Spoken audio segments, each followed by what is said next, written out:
سڵاتان لەبێت تۆم کاتتان باش لە بەرنمێکی دیکەی 222 لەگەڵتانم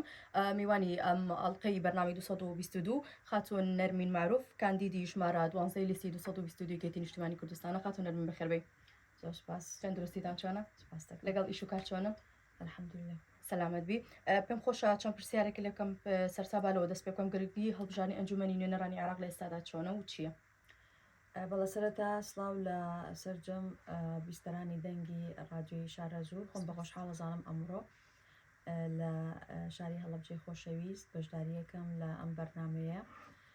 بەدڵنیاییەوە هەڵبژارنەکانی ئەنجومەنی نوێنەرانی عێراق کاما بۆ خولی شەشەمە گرنگێکی تایبەتی هەیە لە بەرەوەیکە ئەمە تایبەتە بە مافە دەستوری یاسایەکانی کۆمەڵانی خەڵکی عێراق بە خەڵکی کوردستانیشەوە لە بەرەوەی کە ئێمە لە دوای ڕوخانی ڕژمی پێشوو و نووسینەوەی دەستوری هەمیشەی عێراق چەند مادەیەکی دەستوریمان هەیە کە لە سەرۆمیانەوە مادەی 107 دەستورە کە دانی بە مافەکانی خەڵکی کوردستانە ناوە و هەرێمی کوردستانی وەکو هەرێمێکی دەستوری فیدراڵی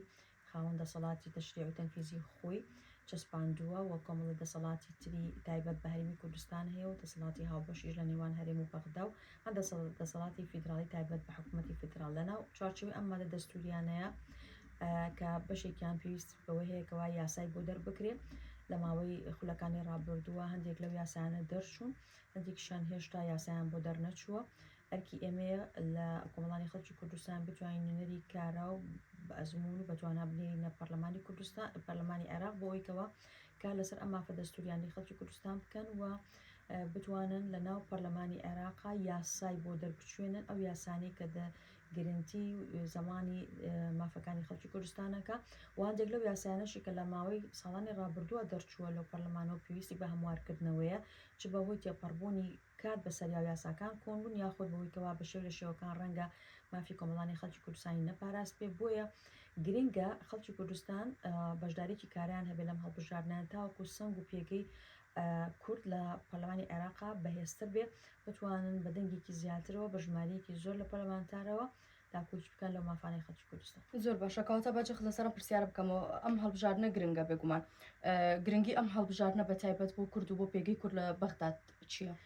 گومانی تیانە مازانین لە دوای ساڵ 2014ەوە کۆمەڵێک کێشە دروست بوو لە نێوان هەرێم و بەغدایە بە تایبەتی کێشە داراییەکان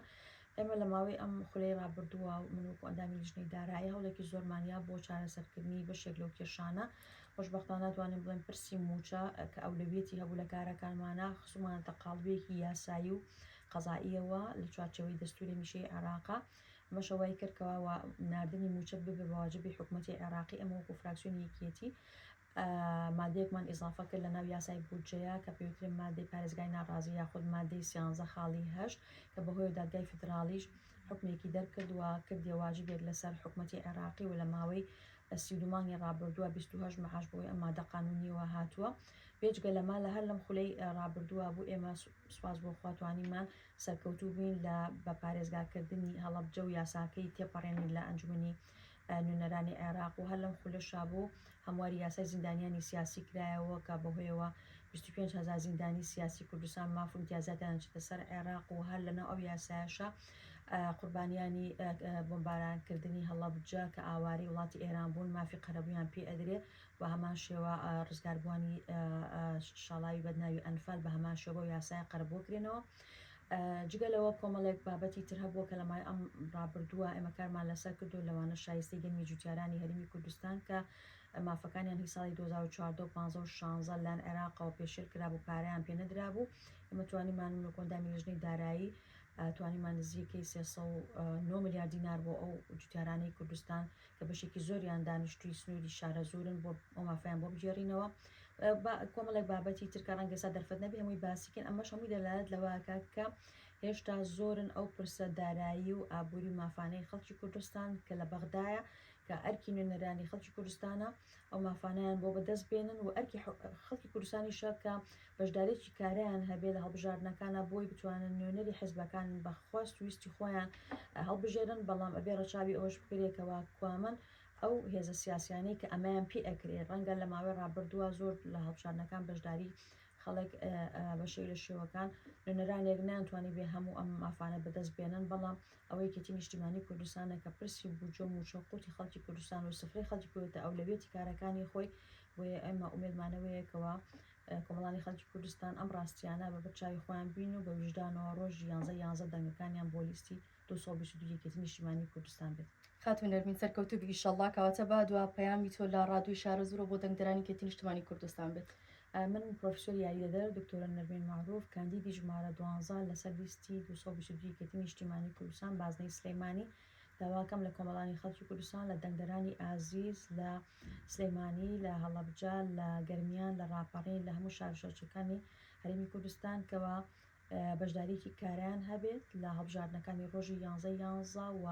دەنگەکانیان بۆ لیستی 222 یەکێتی نیشتیمانی کوردستان بێ و بتوانن سنووقەکانی دەنگدان پڕکەن لە دەنگی سەوز و چونکە ئەوەی کە ئەم مافانە بە خەڵکی کوردستان ئەسەنێ و دەستەبەریەکە ئەوە تەنها یەکێتی نیشتیمانی کوردستان و تەنها بە یەکێتی نیشتیمانی کوردستانی شەکرێت. دەستە خۆش بێت سەرکەوتوو بیت با میوانداری دکتۆرە نەرمین معروف کاندیدی ژمارە 12 لیستی 222 یەکێتی نیشتیمانی کوردستان بەرنامەی 222 پێشکەش کردن شاد و ئاسوودە بن.